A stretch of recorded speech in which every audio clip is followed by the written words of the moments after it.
Hello, Millwall fans. Paul Eiffel here. It's time for Chat with Chaps.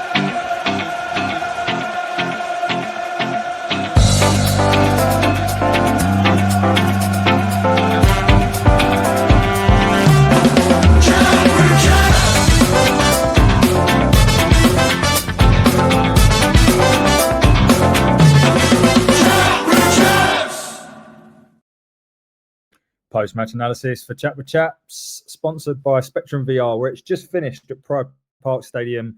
Derby County 1, Millwall 1. Probably a fair result overall, given the game. Obviously, gutting to go 1-0 up. Looked like you're going to try and see the game out, and then we concede a set-piece own goal, which obviously our goal was an own goal. And on the balance of play, I think, trying to remain balanced as always, I think it was a fair result. I think it was a real tired performance from us. I don't blame the players at all. I think they're absolutely knackered. That we need some more options. I think the players are giving absolutely everything, but I think from 50, 60 minutes, I think the players look knackered and dead on their feet. And yet Derby have got injuries themselves, but they still had options that they could bring on from the bench that impacted the game. I didn't think we could do that, particularly in the areas that needed more energy in the centre of the park. So, yeah, you could argue, well, we change the shape, or we bring Danny Mack on there, or all these sorts of different things. But I think ultimately in a game of this magnitude, without having another recognised central midfielder, it was always going to be difficult. And I think, look, if I'm honest, I'd have taken a point before the game. Yeah, Derby haven't been in great form, and I thought first half they were very poor, and we should have got our noses in front in that first half. There's no doubt about it. But as the game grew on, I think there was sort of 5-10 minute spells for each side in the second half. But yeah, overall, I think probably a fair result, but gutting because probably both clubs think it was a game that was there for the taking. And certainly if we'd have got sorted our chances out in the first half, it could have certainly been much better for us. Right, let's get into it, as we always do. Premier Inn. I'm staying up here for work at the minute, so I thought, why not? Let's go to the game. But if you haven't, or if you're new to the channel, or you're a Derby fan, please give us a like, a share, subscribe, all of that kind of good stuff, please. It really helps the channel, and everything we do goes to cancer research. So it would be very much appreciated if you could comment. Give us a comment right now. Who was your man of the match? I'll tell you about mine in a moment, but I think it was a difficult one for us to pick tonight.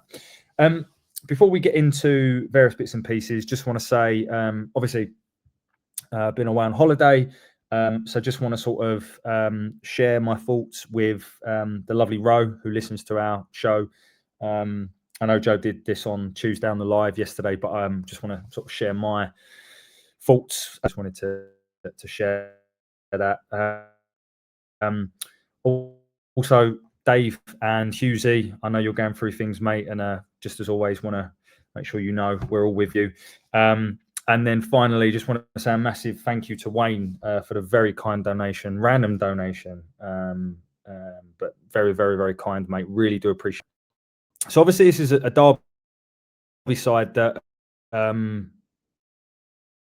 lost last time out, I think, to Leicester, I believe. So they're always going to come out fighting. And as I said, they've got their own injury challenges themselves. And I think they made one or two changes from their game at the weekend. Ebu Adams coming out of the side, can only assume, I'm pretty sure he's their skipper, so I can only assume that was a false change, but he made his way to the bench. For us, it was always, what are we going to do with Casper not being available? And he wasn't available, and neither was Zach Sturge. So again, we had to shuffle our pack. Max Crocombe in goal, back four right to left of Tristan Crammer, Caleb Taylor, Jake Cooper, and Alfie Doughty at left back, which meant he certainly couldn't play in the centre of the park.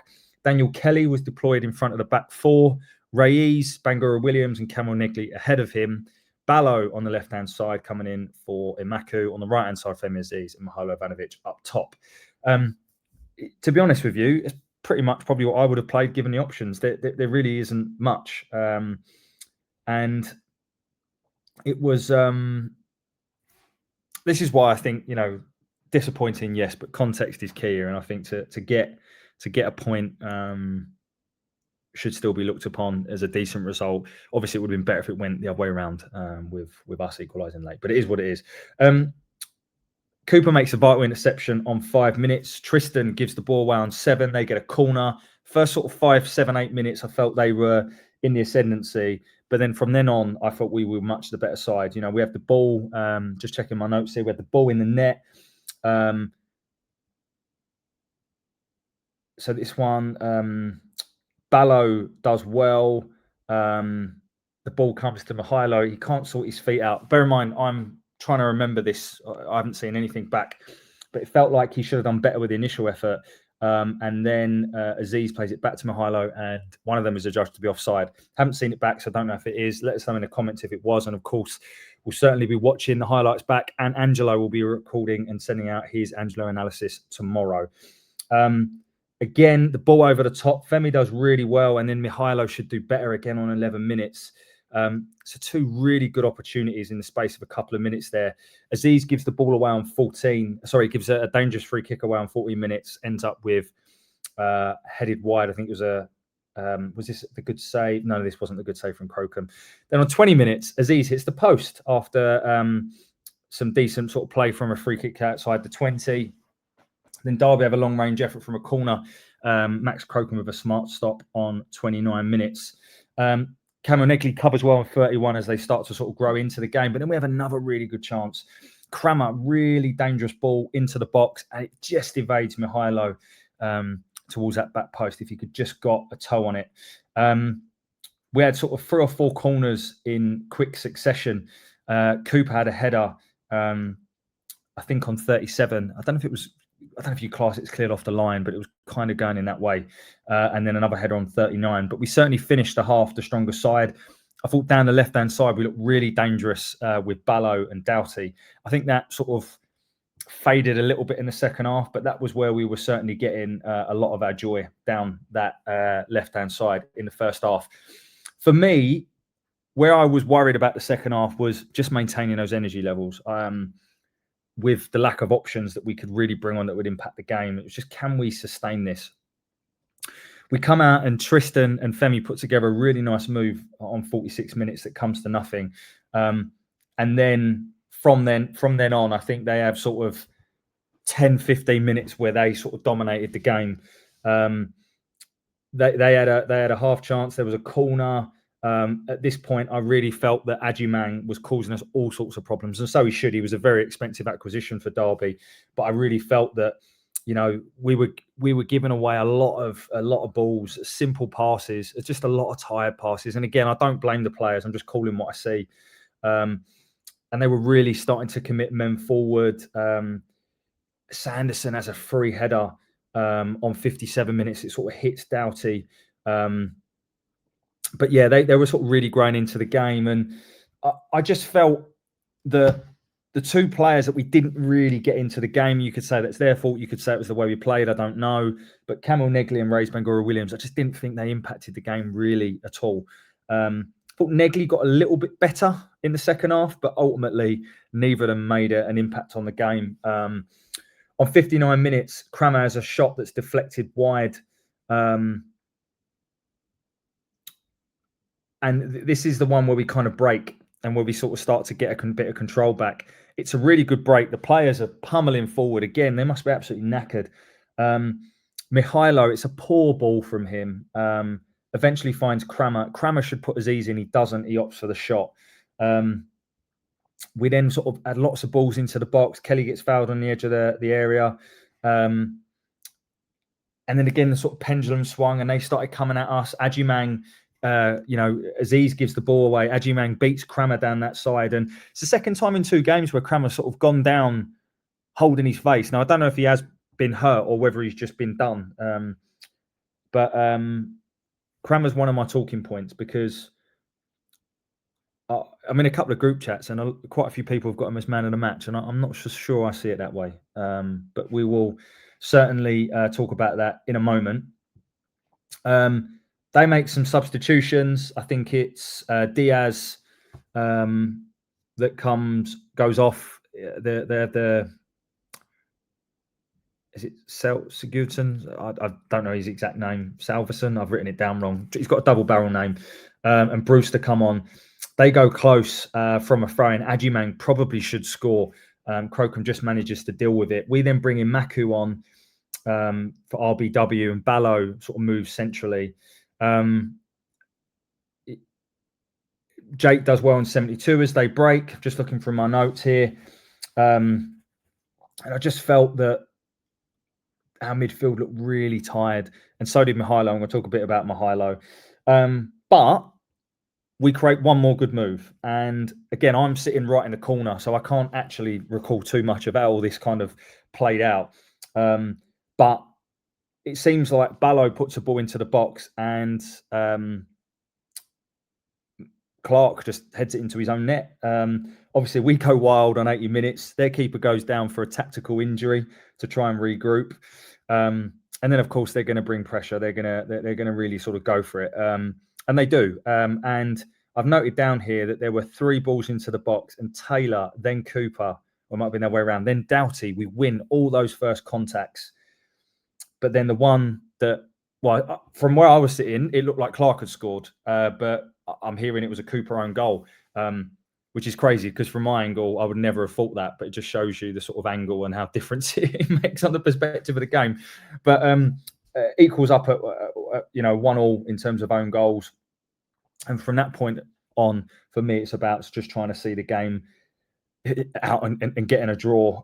They came forward like you'd expect them to. I think Brewster probably had a long range effort that just went wide. But other than that, there wasn't really too much else to go on. Like I said, I think a draw is probably a fair result. I felt that in open play, Adjumang was very dangerous. I thought he looked very good. But other than that, they didn't offer too much, Derby. I felt where they were really threatening was their delivery from set pieces. I thought they were excellent. And then their subs just freshened things up for them. I think they certainly had more of an impact than our substitutions did. Don't really recall Maku making any impact at all. Danny Mack, a few wayward passes that I think he blamed Negley for. And Langstaff didn't really have an opportunity to get into the game. So look, we take it. I think that's I'm still pretty tired, so you have to forgive me, but I'm sure that's 4 games now where we remain unbeaten. Yes, Derby have been in poor form, but I think in reality, a 1-1 draw midweek with one central midfielder available, I don't think is a bad thing. And I firmly believe it's going to be a really low tide for the playoffs this year. I think 72, 73, 74 points is going to do it. And because the league is just so condensed. And, if we can get a win on Saturday against Hull, who won tonight after their kick up the arse, after their awful showing against Middlesbrough, then, we're well on our way to achieving half of that in less than half the game. So we've got to look positive. We need some players back, or we need reinforcements in January, whatever comes first. Just going to touch on a couple of players. So I mentioned about Kramer. Kramer, for me, some engine. He was up and down, and he was excellent at really supporting attacks and things. But I felt a couple of times he got done by Adjumang, who is a very good player, and a couple of really uncharacteristic misplaced passes. So for that, I'm not going to give him man of the match, although a lot of people in some group chats I'm in did. And I couldn't argue with that. My man of the match, I thought Ballo was really good in the first half, and everything we did that was good came through him. And of course, he kind of had a hand in the goal. But I think I'll give my man of the match to Caleb Taylor, A couple of times in the second half, he had other options and he sort of passed it out of play instead. He sort of got in front of the Adjumang or whoever the forward was, and then instead of sort of playing it up the line, he passed it out. But other than that, I can't really recall too many errors that he made. He seemed to win a lot of first contacts. Just going to check the stats here. But I felt he won a lot of first contacts. So just seeing here, 25 defensive contributions, 19 clearances, 4 tackles, 13 headed clearances, 2 interceptions, 4 recoveries, won 7 out of 7 aerial duels and 4 out of 6 ground duels. So, and looking at FOTMob, he was actually given man of the match actually as well. So maybe I've got that right. I don't know, but that was on my eye who I'd have given man of the match to. And it's just frustrating because if we'd have taken, I honestly think, given Derby sort of looked a bit nervous when we were in the ascendancy in that first half, and I honestly felt if we'd have taken 1 or 2 of those chances, I really think that they'd have folded. But they were always going to come out in the second half. They did. We got our noses in front, but I think overall a draw is probably a fair result. We remain third, I believe, even though I think Ipswich got a 1-0 win tonight. Let me just check. Yeah, we remain third, a point above Ipswich. And of course, Hull winning tonight puts them back into the top 6. So look, like I said, Saturday becomes massive. I think we all need to get down there. Let's make sure we go and support the lads. They certainly deserve it. You cannot fault their effort. I thought, again, Daniel Kelly tonight was excellent. He just looks like such a mature player, not someone that's played 2 or 3 games at this level. I think, if we've got him and Derek Mazusako as our centre midfield pairing for the future, I think we're in very, very, very good hands. Also thought Cooper played very well, other than, of course, the own goal. Doughty was good in the first half, thought he faded. Aziz was okay. I think he did some really good things and some really tired things. And then finally on Ivanovic, the boy put some shift in. He doesn't stop running. He doesn't stop chasing. And this is someone who's dead on his feet on Saturday. But I need him to toughen up. Now, it's very difficult when you're knackered and you're starting games probably tired. But the amount of times today where he didn't hold the ball up so well, or he slipped at a vital moment or whatever, he just needs to develop a bit of a nasty streak. And then for me, the sky's the limit for the boy. But, he did. It was his link-up play where he sort of put the ball around the corner for Femi when we scored our goal. So, look, I think there were some really good things tonight, some things that weren't so great, but ultimately the players are knackered. They're giving us everything, and we now need to make sure we do that and get down there on Saturday and support them, because another 3 points and it will be a fantastic start. Start to the season. How many games we played now? First 21 games. If we can get a win on Saturday, we would be up at 38 points, double that. And I think this year, I think you'll be in the playoffs. Right. Thank you as always for listening. I've deliberately tried to keep this nice, short and sweet so I can get it out and then people can move on with their lives. Hopefully see you all on Saturday down the Den. And until then, bye for now. Hi, it's Steve Morrison here, and you're listening to Chat with Chaps, chatting Millwall, come rain or shine.